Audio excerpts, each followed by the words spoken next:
इस जनता की तरफ से उन नफरतवादियों को संदेश देना चाहता हूं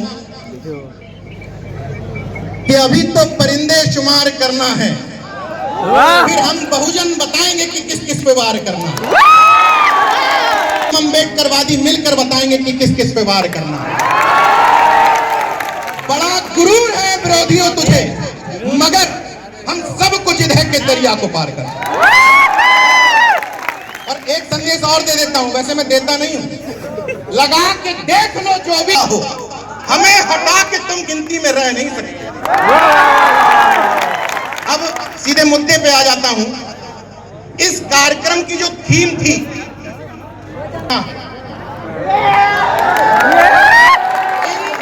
इन महापुरुषों की जयंतियों के बहाने बहुजन समाज को करीब लाना। थोड़ी बहुत गलतियां हर तरफ से होती है, लेकिन इसका मतलब ये नहीं कि हम एक दूसरे को अपना दुश्मन मान लें।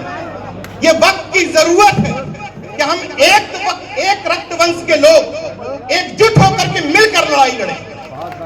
क्योंकि जब तक, देखिए, भले ही हमारे मुख्यमंत्री जी ने कहा कि कटोगे बटोगे, लेकिन वो हम सब लोगों के लिए उन्होंने संदेश दिया है। इसलिए ना कटना है ना बटना है। उन्होंने बहुजनों के लिए कहा है ये बात, इस बात को गौर करिएगा। अब मैं मुद्दे पर आता हूं।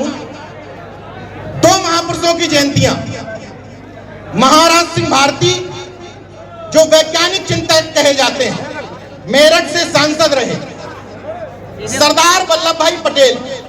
मुझसे पूर्व वक्ता रामेश्वर पवन जी ने एक पुस्तक लिखी है, डॉक्टर अंबेडकर के हितैषी धर्मनिरपेक्ष सरदार पटेल। तो पहले तो मैं ये क्लियर कर देता हूं कि ये वाली सरदार पटेल जयंती जाति महासभाओं वाली सरदार पटेल जयंती से अलग कैसे है, ये बताना पड़ेगा ना। हम जिस सरदार पटेल की जयंती मना रहे हैं, वो भारत माता की जय और वंदे मातरम वाले सरदार पटेल नहीं है। हम जिस सरदार पटेल की जयंती मना रहे हैं वो वाले सरदार पटेल हैं जिन्होंने संघियों पर प्रतिबंध लगाया।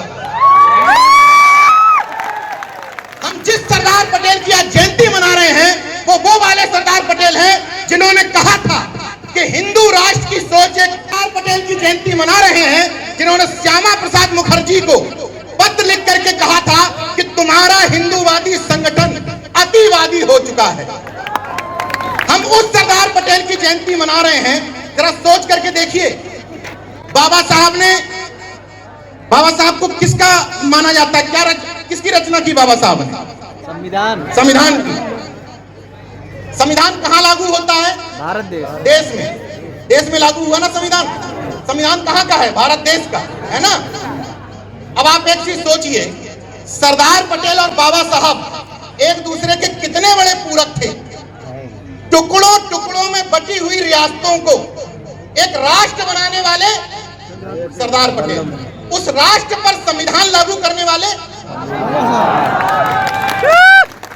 यानी कि एक ने राष्ट्र निर्मित किया, उस राष्ट्र पर संविधान लागू किया हमारे।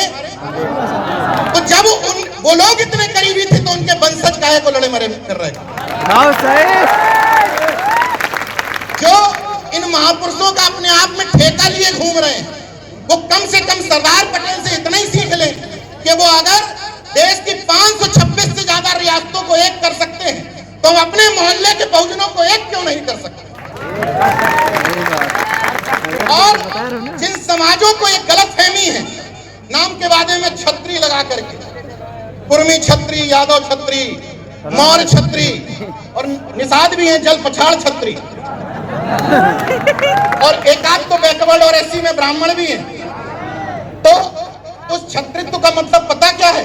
जितने हमारे पिछड़े वर्ग के तथाकथित छत्री यहाँ बैठे हैं, उनको बताना चाहता हूं कि वो छत्रित्व का मतलब खेतों में काम करने वाले कमजोर को सताना नहीं है। उस छत्रित्व का मतलब है कि तुम अपने कमजोर वर्ग के भाइयों के साथ सीना तान के खड़े हो जाओ कि मेरे रहते हुए तुम्हारी हिम्मत कैसे हो गई मेरे भाई को परेशान।